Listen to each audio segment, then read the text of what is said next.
Welcome to the Luke Macias Show. We have a lot of things going on across Texas. We have a little bit of action going on between Republican lawmakers who want to advance conservative policies and Democrat chairs who really don't want to do much this interim with the power that they have been given by Dade Field and Dustin Burrows and the cardinal set of leaders in the Texas House of Representatives. We have a Texas Congressman, Pat Fallon, gaining a lot of attention this week as he challenged the former head of the Secret Service. We're going to talk a little bit about that. We're going to talk about J.D. Vance's remarks when he made his speech at the RNC convention and how that plays into the conversation about homestead exemptions and compression. We're going to rehash a little bit of the discussions regarding those two policy vehicles to provide property tax relief to Texans. There's a couple things going on. We'll have fun with it today. Let's get to the show.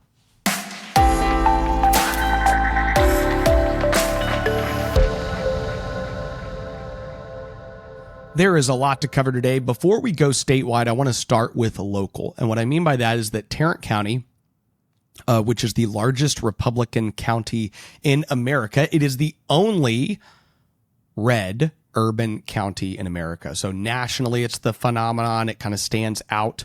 And the reality is that over the last 2 years, conservatives have really taken over that county with the election of Tim O'Hare as county judge, multiple conservative elected officials at the state level with Nate Schatzline, Tony Tinderholt, some of our patriots. We even have Brandon Hall, who's going to be elected to the State Board of Education there. We have David Lowe, who just defeated Stephanie Click in North Richland Hills, Watauga. So Tarrant County is just chock full of conservatives. You just had a letter that went to Giovanni Capriglione. We talked about that on the show a couple weeks ago. And on it were mayors and school board members and city councilmen and appraisal district elected members.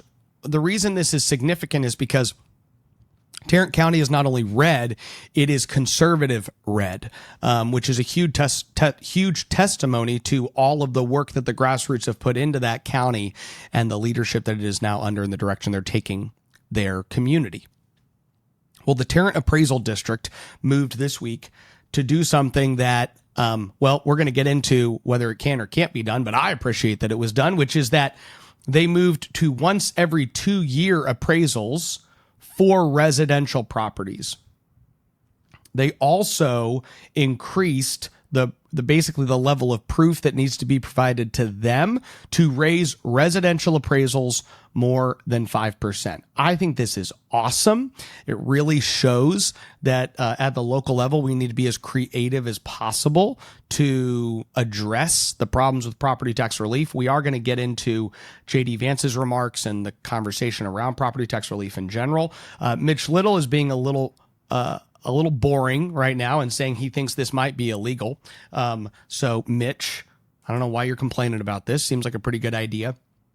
There actually is some, I would say there's this gray area of law that we're not sure about because the comptroller has said you need to appraise properties every 3 years, but there's a section of tax code that says you have to have a fair appraisal done every year.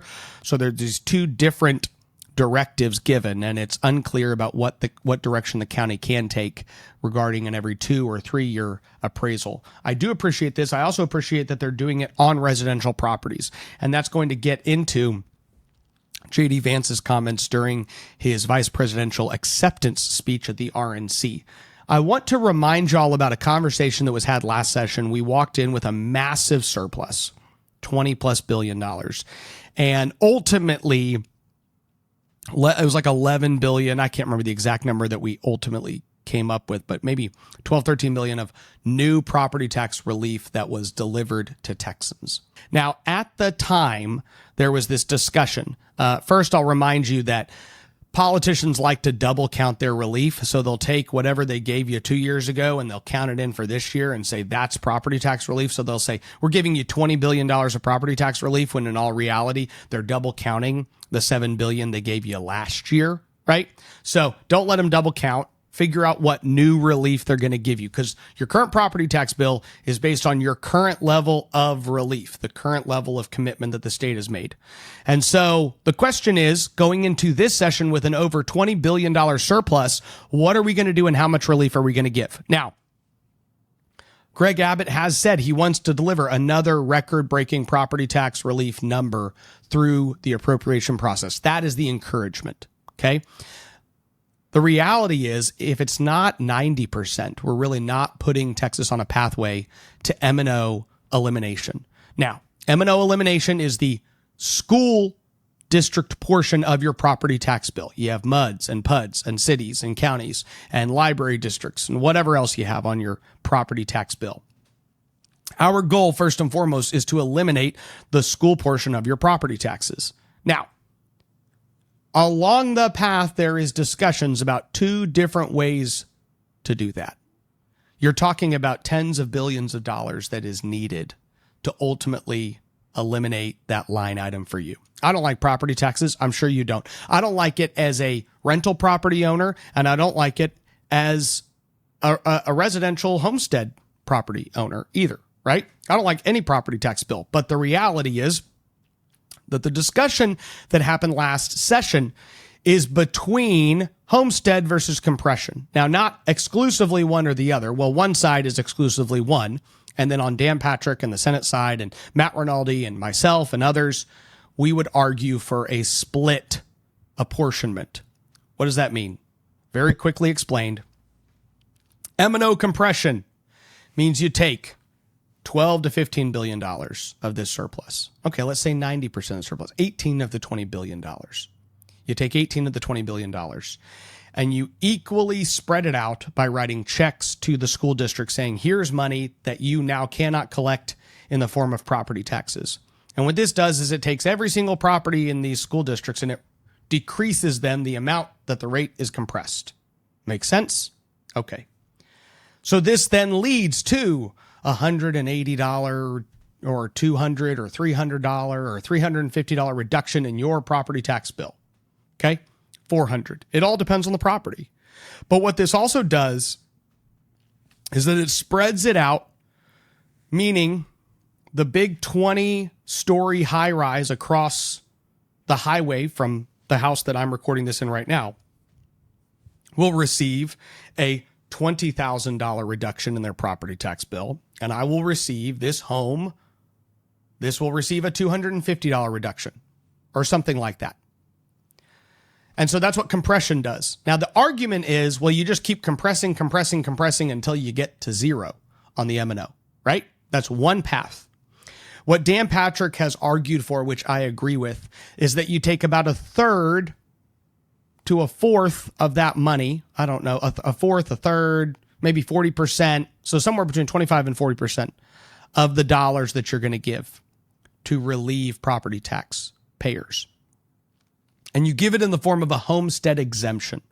Currently, it's $100,000. I know this is getting a little wonky, but just bear with me because this is a debate and discussion that will happen next session. Likely Dan Patrick will win again. I hope he does.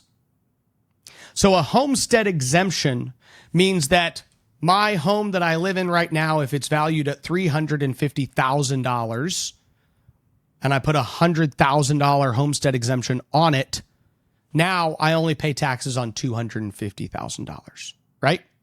And if the county adds a 10% homestead exemption or a $10,000 homestead exemption, that's a whole nother little exemption on my portion for their bill. So all of these things happen over time, and now I'm not paying taxes on that portion. There's discussion about taking that up to $200,000. Now, before I talk about the reason I think that a homestead exemption should always be included in the form of relief provided in conjunction with compression, I want us to take a couple minutes to hear a portion of J.D. Vance's speech that he gave when he was accepting the vice presidential nomination at the Republican National Convention. Let's go to the clip. Months ago, I heard some young family member observe that their parents' generation, the baby boomers, could afford to buy a home when they first entered the workforce. But I don't know, this person observed, if I'll ever be able to afford a home. The absurd cost of housing is the result of so many failures, and it reveals so much about what's broken in Washington. I can tell you exactly how it happened. Wall Street barons crashed the economy and American builders went out of business. As tradesmen scrambled for jobs, houses stopped being built. The lack of good jobs, of course, led to stagnant wages. And then the Democrats flooded this country with millions of illegal aliens. So citizens had to compete with people who shouldn't even be here for precious housing. Joe Biden's inflation crisis, my friends, is really an affordability crisis. And many of the people that I grew up with can't afford to pay more for groceries, more for gas, more for rent, and that's exactly what Joe Biden's economy has given them. Over the last 50 years, wages have not nearly gone up to the extent that home prices have. And interest rates, along with the increase in home values and inflation, combined with the factor that wages have not gone up enough, means that what I would argue of the American dream is out of reach to so many people. If you want to know why Donald Trump is polling better with young people under the age of 35 than I would argue any Republican has polled in modern history, it's because they believe that the bill of goods they were sold is unattainable. Howdy, folks. It's Chris Salcedo from the Salcedo Storm podcast. You might know me from my TV show on Newsmax or my radio show on AM 700 KSEV in Houston. As a veteran broadcaster, author, and conservative political analyst, I've teamed up with Texas Scorecard to take a no-nonsense approach to the toughest questions Americans are wrestling with every day. Join me on the Salcedo Storm podcast, where I challenge the status quo and bring you fresh perspectives on the national, state, and cultural news. Tune in weekdays, available wherever you listen to podcasts. There is a lot less hope amongst young Americans and young Texans regarding their ability to participate in the American dream, regarding their ability to attain some core parts of what makes a family, what makes a man, what makes a citizen a citizen. America has this opportunity, the land of opportunity. We talk about it, right? But the reality is that I have friends making $75,000, $80,000, $90,000 a year who cannot afford to buy a home. And these are not people that are living the lifestyle of every American. They're not running their whole lives on credit cards. They don't only have $1,000 in their bank account. That's the average American. These are people who are trying to make a way, trying to build a future. And the reality is that much of that American dream is out of reach. An average blue-collar worker could easily purchase a home in a respectable neighborhood, not some posh, incredible, amazing neighborhood, but a respectable working-class neighborhood. A home big enough for them to have several children in that home and raise a family in that home, and in an area of town that they felt safe enough in to keep their family. That was part of the American dream. And that part of the American dream has slipped away. And it's not materialism, okay? Like, we have a materialism problem in our country. People buy too much crap. They want too many things. And we know we're prone to do this. It's in the 10 Commandments, right? Do not covet. We covet a lot. And then we live in a nation where you go, just put it all on payments. Okay, I'm not encouraging that mentality. The owning of a home to build a family in is part of what gives you a basic level of human dignity and pride in your not only status, but also an ability to leave your children something. For so many Texans, the only thing they will leave their children from an inheritance perspective is their home. It's just many Americans. Maybe they have Social Security coming in. Maybe they saved a little bit. They have a little retirement plan. If they're in some public pension, that's going to die when they die. Maybe they have a little 401k that doesn't get drained. They're living a long time, so that money is only lasting so long. That home, if they can buy it and own it, is probably the number one wealth creation vehicle for middle class and lower class Texans. And here's what you need to recognize. You are better off when lower class and middle class Texans, which some of you are and some of you are not, but those people should have a pathway to wealth creation. Those people should have a pathway to own a portion of dirt that is Texas. They should own a part of Texas that they can have pride in.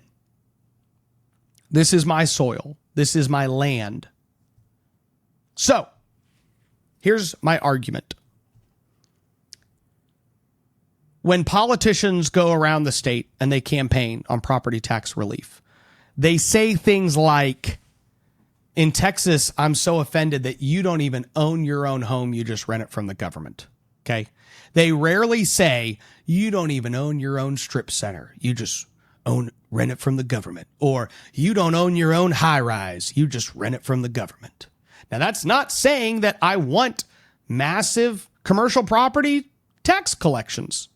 What it is saying is that we recognize, even in our speech, a hierarchy of priority of where property tax relief is not only most needed, but most tied to a core part of what it means to be a Texan. So, on our path to property tax relief, I'm just going to give you a very quick example. We're going to move on from this. Let's say that total property tax collections in a given biennium were, just for the sake of argument, $80 billion. Okay? $80 billion of property taxes that are collected all across the state of Texas. And one option you have is to take $18 billion and compress the rate. It's basically saying, I'm going to take $18 billion out of this bucket. So instead of 80, it's going to go down to 62. That's the way math works. So 62 billion. And that 62 billion is now going to get spread equally over every single property as it's appraised. What the homestead exemption does is, let's take 5 billion of that, 18, and just apply that relief to people's homesteads, to the home they own and live in. Let's do that. And what that now does is that for a working class family in San Antonio, Texas, who's going to buy in a working class neighborhood a $275,000 house. Honestly, much of rural Texas has $300,000, $250,000 houses that are respectable, that somebody can live in. Not in Austin, not in Dallas, but in the more affordable markets, that can get you a great home that you can be in for a while. But here in San Antonio, that'll at least get you into a home that you can start with, a home that you can build some wealth in, a home that you can fix up and call it your own, a home that you could at some point sell in the future if you have enough children to then use that money to roll over into the down payment for a larger home. So, if you take that homestead exemption from 1 to 200,000, and then over time it goes to 250 and 300, you start to create an environment where you say part of our property tax relief policy is also recognizing that we would love for people to be able to afford a home and not have to pay an exorbitant amount of property taxes, which ultimately is your mortgage, right? Most people don't buy a home, they buy a mortgage. I'm a realtor. I work with some buyers and sellers every single year. They don't buy a home, they buy a mortgage. They're buying $1,800 a month or $2,700 a month or $4,000 a month or $8,000 in mortgage payment. I sold a home in San Antonio and we did the math on what they were going to pay for their mortgage, the buyers. They were doing 10% down on a home worth over $1.3 million. It was like $14,000 mortgage payment a month. That's nuts. But to each his own.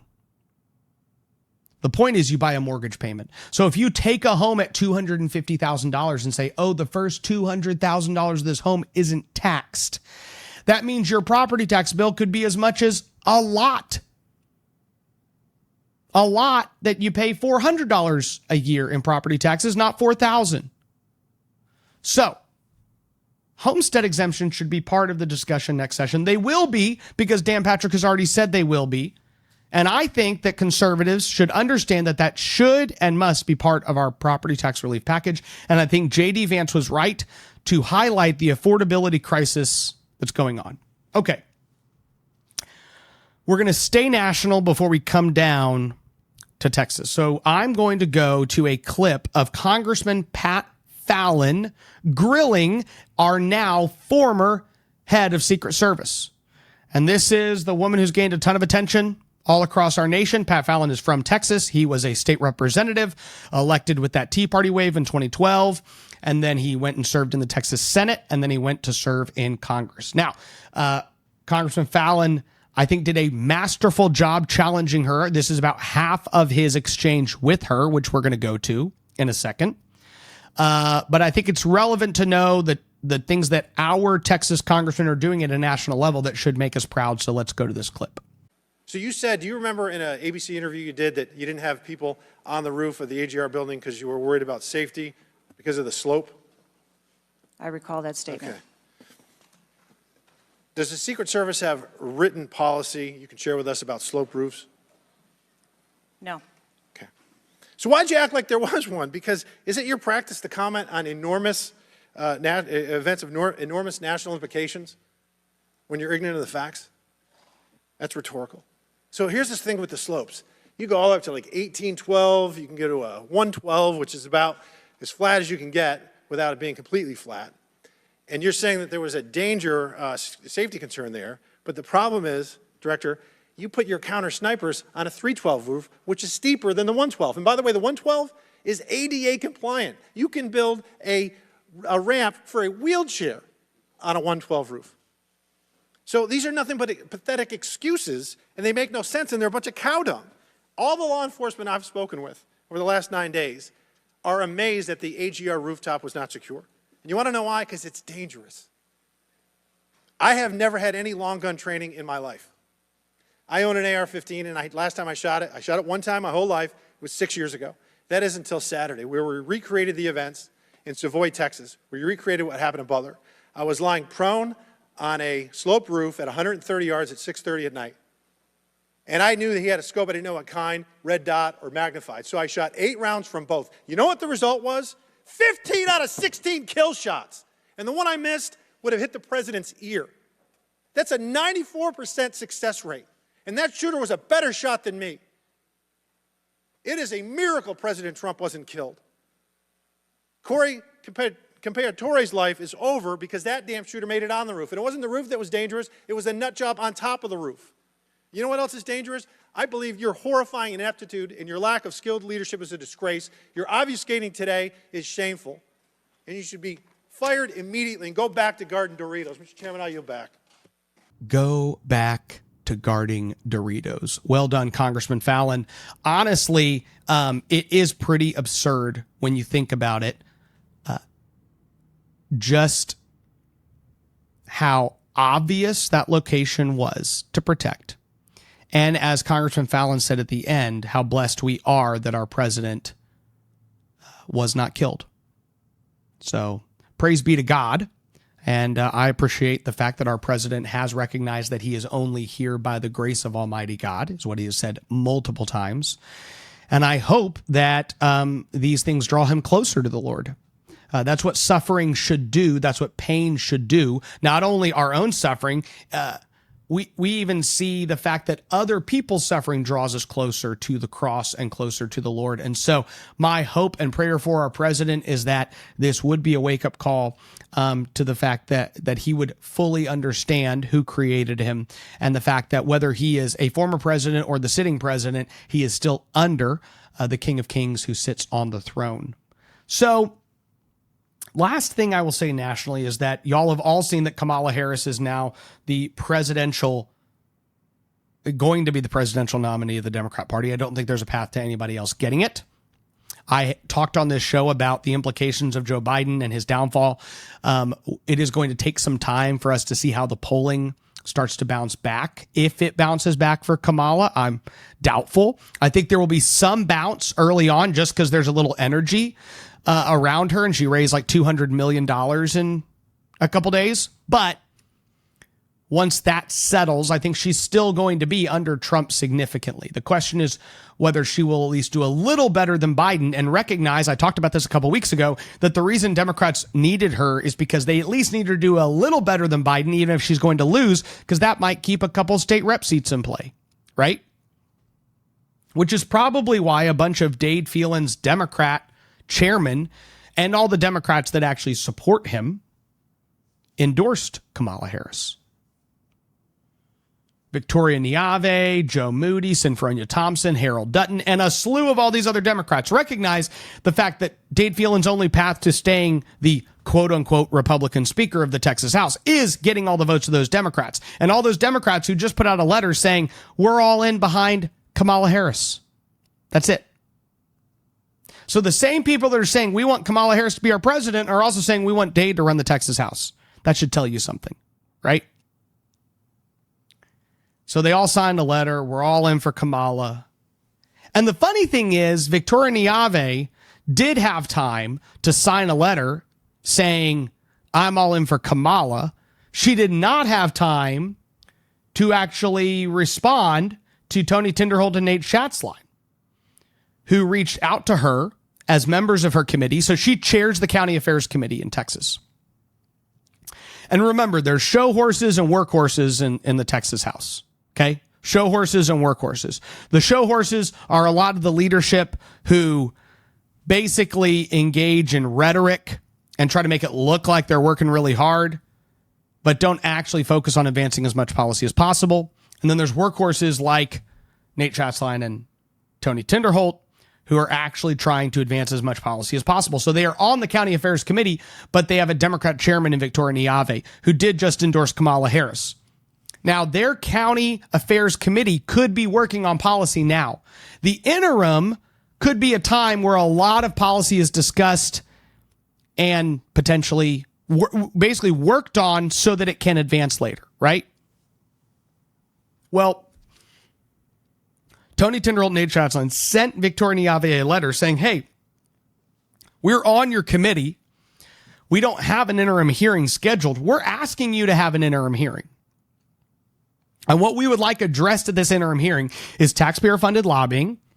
This is the letter. They said, we request a hearing on the extent to which taxpayer-funded lobbying is utilized by county governments in Texas. We request that the committee investigate the cost to taxpayers as well as the legislation these lobbying firms have both supported and opposed in recent years. We further request the committee study the savings to taxpayers should taxpayer-funded lobbying be abolished. We believe this information should be made readily available to the public. Great. The next thing is property tax elimination. We just talked about this.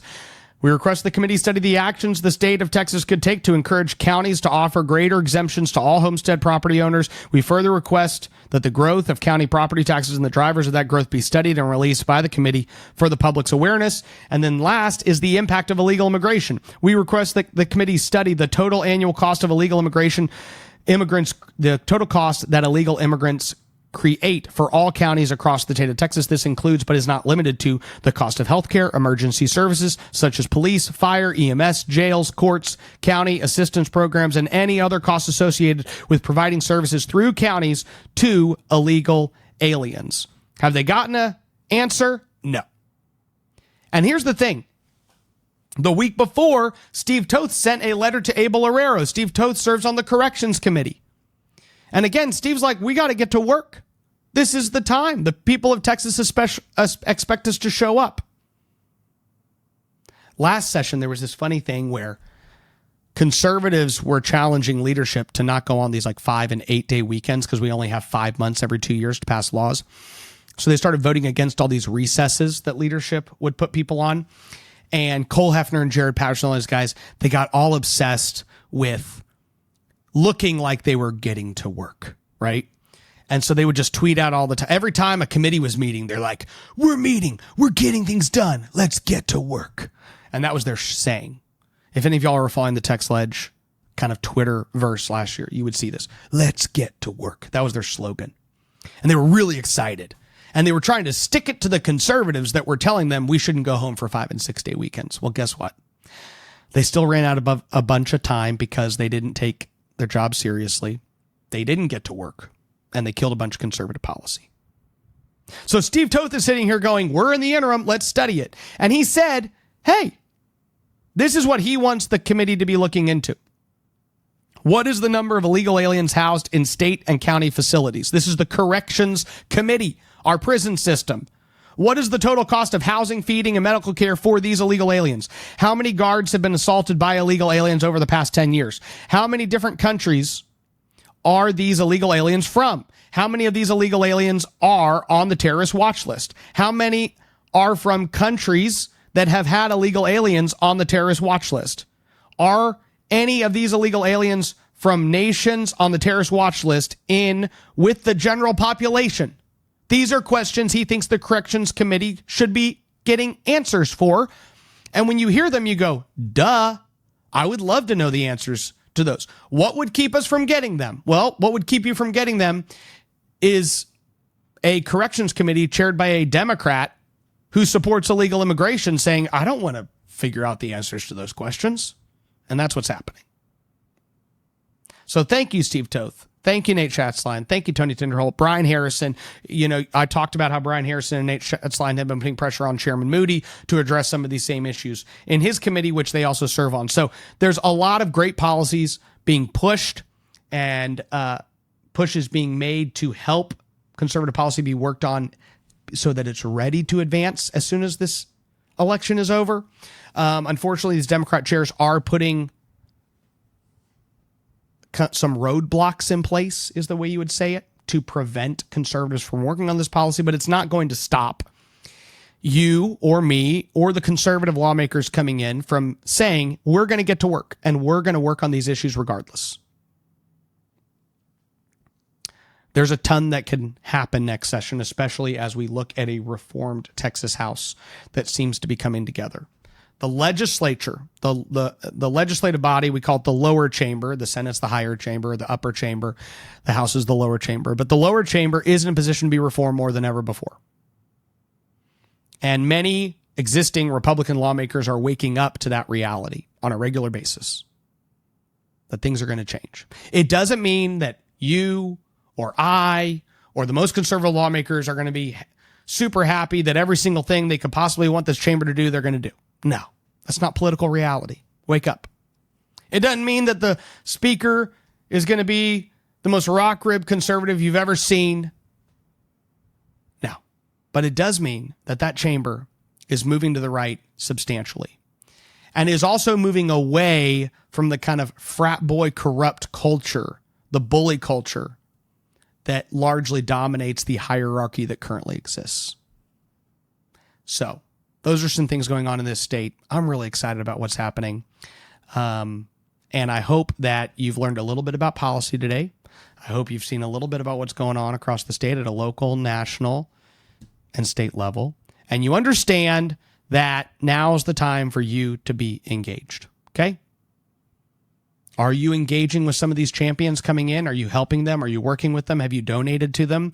Are you plugging into organizations that you care about? Issues that you care about? Do you care about medical freedom or the immigration issue? Do you care about like all of China owning our land? Do you care about homestead exemptions and giving taxpayers a path to own their own home? Do you care about these things? And if you do care about these things, what are you doing? Texans for Fiscal Responsibility is the leading organization across the state in working to deliver property tax relief. Are you engaged with the organization? Have you gone to their website? Have you signed up for their email list? Have you seen what they're doing? Have you called your lawmaker? Have you sat down, told them what you want them to do? These are all things you could and should be doing. Have you found a local organization to plug in with? Either the Young Republicans of Texas, True Texas Project, a local conservative club or group. What are you doing? You got to do something. Sign up to give an organization $25 a month. Host a meet and greet in your home for one of these champions. Bring some of your friends together and say, we're all pitching in and helping this guy. Help move Texas in the right direction. If you don't do it, if I don't do it, it's not happening. That's part of our duty as citizens in the state of Texas. May God bless you, and may God bless the great state of Texas. Do you want to get your news from people who share your values? Texas Scorecard, real news for real Texans.